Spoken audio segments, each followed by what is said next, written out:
Here is the most cursed moment from my entire life. How I accidentally sent my private diary to 20 strangers and had to fake a phone theft just to survive. We're going to start off with one of the most humiliating situations I've ever been in, when one accidental tap turned a normal bus ride into a complete public disaster. It's a Tuesday afternoon, nothing special, just me sitting on the number 42 bus heading home from school. I'm in the back corner, headphones in, minding my own business, doing what any normal person does on a boring commute. I'm editing a note on my phone. But see, this isn't just any note. This is my private venting document, my digital diary, the place where I write down every unfiltered thought that I would literally never say out loud to another human being. And on this particular day, I had been writing a very long, very detailed, very emotional rant about my crush. We're talking full paragraphs. We're talking embarrassing levels of detail, describing their smile, the way they laughed at something in class, how I replayed a 3-second conversation in my head for 2 hours. The whole pathetic situation. I'm talking about feelings I didn't even know I had until I started typing them out. And because I'm an idiot, I had titled this note something like, "My crush thoughts do not open ever." Real subtle, real secure. So I'm sitting there on the bus, rereading this thing, adding a sentence here and there, fully immersed in my own little world of emotional chaos. The bus is packed. It's that after-school rush hour vibe where every seat is taken and people are standing in the aisle, holding the overhead rails. I'd say there are about 20, maybe 25 people within a 40-foot radius of me. And here's the thing about a 40-foot radius. That is the exact range that Bluetooth and AirDrop can reach. But I'm not thinking about that. I'm thinking about whether I should delete the part where I said I liked the way they smelled. That felt like too much. That felt like serial killer energy. So I'm hovering my thumb over the screen, trying to decide, and the bus hits a pothole. Not a huge one, just one of those small bumps that makes your whole body shift half an inch to the left. My thumb slips, and I don't just tap the screen, I somehow manage to hit the share button at the bottom of the Notes app. And if you've ever used an iPhone, you know that the share button is right there, sitting in the most dangerous possible location, just waiting for you to ruin your life. The share menu pops up, AirDrop, messages, mail, all these options. And because I'm still in panic mode from the pothole, I don't immediately close it. I freeze. And that's when I see it, the AirDrop section at the top of the share menu. And it's not empty. It's showing me a grid of about 15 to 20 available devices. All of them strangers. All of them within range. All of them actively discoverable because their AirDrop is set to everyone. And my thumb, still recovering from the pothole incident, taps the screen one more time. I watch in slow motion as my thumb lands directly on the first device in the grid. And then, because the universe hates me, my palm brushes the screen and somehow manages to select 4 more devices at the same time. The send animation starts. That little spinning circle. The file is going out. I try to hit cancel. There is no cancel button. iOS has decided that I am committed to this action. The transfer is already in progress. And that's when I hear it. The sound. You know, that little AirDrop notification ping that iPhones make when they receive a file. Imagine that sound. Now imagine it happening on 20 phones at the exact same time. It was like a digital choir, a synchronized chorus of identical notification tones that echoed through the entire bus. Every single person around me pulled out their phone at the same time. It was like watching a wave. One person looked at their screen, then the person next to them, then the person across the aisle, then everyone in the back, and I watched their faces change. Confusion, curiosity, and then, one by one, they started reading. Because here's the thing about AirDrop that I didn't know until that exact moment. Even if someone doesn't accept the file, they still see a preview, a little thumbnail snippet of the text or image. Enough to get the general idea. Enough to know exactly what kind of disaster just landed in their notification tray.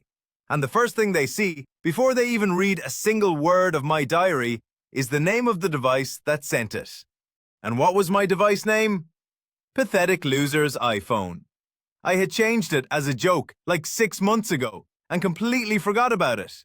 So every single person on that bus is now staring at a notification that says Pathetic Loser's iPhone would like to share a note with you, followed by a preview that starts with the words, I can't stop thinking about the way they smell. I felt my entire soul leave my body. I watched as this girl 2 rows ahead of me squinted at her phone, looked around the bus, and then leaned over to show her friend. They both started laughing. Not loud, just that quiet, muffled kind of laughter that's somehow worse. Because, they're trying to be polite, but they physically cannot hold it in. A guy standing in the aisle looked at his phone, looked directly at me, looked back at his phone, and then showed the person next to him. I saw him mouth the words, pathetic loser. Another guy hit the accept button. He actually accepted the file, which means he now has the full version, the entire unedited rant, saved to his phone, permanently. I cannot delete it, I cannot take it back, it's just out there now, living on some stranger's device forever. And that's when the turning started. You know that thing in horror movies where everyone slowly turns their head toward the monster? That's what happened. One person looked up from their phone and scanned the bus. Then another. Then 5 more. They were looking for the source. They were looking for pathetic loser. And I realized in that moment that I had exactly 2 options. Option 1, I own it. I stand up, raise my hand and say, hey everyone, that was me, sorry about that, please delete it. And forget everything you just read. But I knew that option was completely off the table. There was no universe in which I could survive that level of direct confrontation. So I went with option 2. I panicked. And when I panic, I don't think. I just react. And my brain, in its infinite wisdom, decided that the best possible move in this situation was to pretend my phone had been stolen. So I did what any rational person would do. I started yelling. I stood up, looked around the bus with wild eyes, and said out loud, in the most aggressive voice I could manage, Yo, who just took my phone?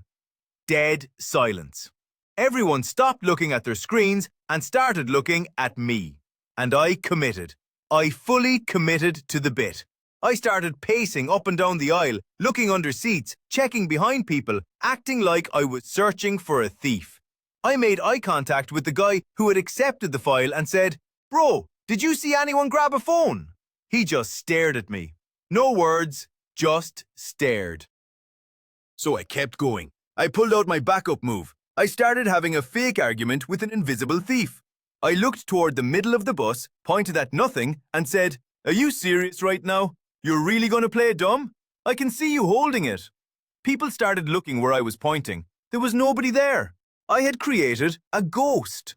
A fictional phone thief that only I could see. And I was fully arguing with this person.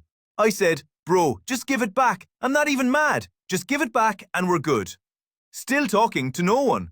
A woman sitting near the front looked genuinely concerned. She asked me if I was okay. I said, No, someone just stole my phone and sent out a bunch of random stuff to people. I'm trying to get it back before it gets worse. She nodded. She believed me. I had successfully reframed the narrative. I was no longer the idiot who airdropped his diary to the whole bus.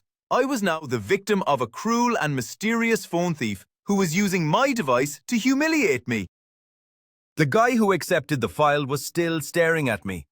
I could see him trying to do the math, trying to figure out how I was yelling about a stolen phone while also clearly holding a phone in my hand.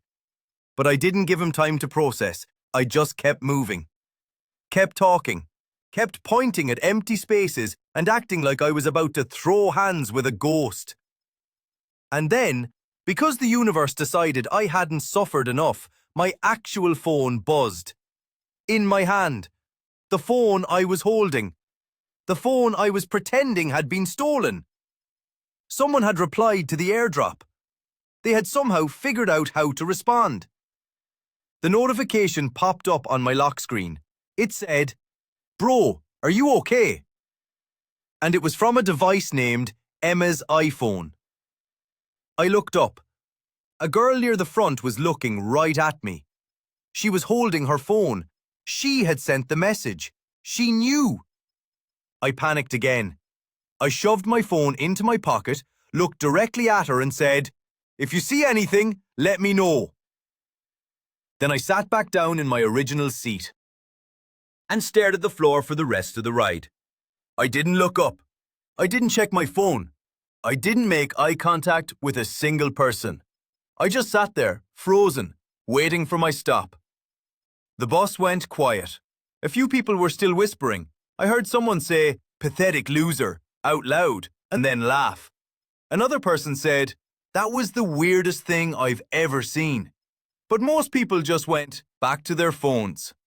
The moment was passing. I was becoming a memory instead of a live event. And then, after what felt like 6 hours but was probably only 4 minutes, the bus pulled up to my stop. I stood up. I walked toward the door. I kept my head down. I did not look left or right. I did not acknowledge anyone. I just moved. As I stepped off the bus, I heard someone behind me say, "Yo, isn't that the guy?" I didn't turn around. I didn't confirm or deny. I just kept walking. I speed walked. 3 blocks in the wrong direction, just to make sure no one from the bus saw where I actually lived. I turned off AirDrop. I turned off Bluetooth. I turned off Wi-Fi. I enabled every single privacy setting my phone had. I changed my device name to iPhone. Just iPhone. No personality, no jokes, no risk. And then I went home, opened my notes app, and deleted the entire diary entry. I didn't even reread it. I just selected it and hit delete. Gone. The evidence was destroyed. Except it wasn't really gone, because somewhere out there, on some stranger's phone, that note still exists. That guy who hit accept still has it. He could post it, he could screenshot it, he could show his friends. It's out there, forever. And I'll never know who he was. I'll never know if he still has it. I'll never know if he thinks about it. And that's the worst part, the not knowing. The permanent anxiety that one day I'm going to be walking down the street and someone's going to recognize me and say, "Hey, aren't you pathetic loser? Aren't you the guy who couldn't stop thinking about the way someone smelled?" And I'll have to just stand there and take it. Because that's who I am now. I'm the guy who airdropped his diary to a bus full of strangers and then faked a phone theft to escape. I'm the guy who argued with a ghost. I'm the guy who turned a private moment into a public spectacle. And you know what the worst part is? I never even talked to my crush. I never told them how I felt. I just wrote it all down, sent it to 20 random people, and then deleted the evidence. And now, every time I get on a bus, I check my AirDrop settings. I check them twice. I make sure my phone is on lockdown. I make sure my device name is boring. I make sure I never, ever open my notes app in public. Because I learned my lesson. One accidental tap can ruin your whole week. One little slip of the thumb, one poorly named iPhone, one pothole on a random Tuesday, and suddenly you're the main character in the worst story anyone on that bus is going to tell for the next 6 months. And that's how I became a legend. Not the good kind. The kind people bring up at parties when they need a story about someone else's suffering. The kind that makes people say, "At least I'm not that guy." Bro, I was that guy, and I will never recover.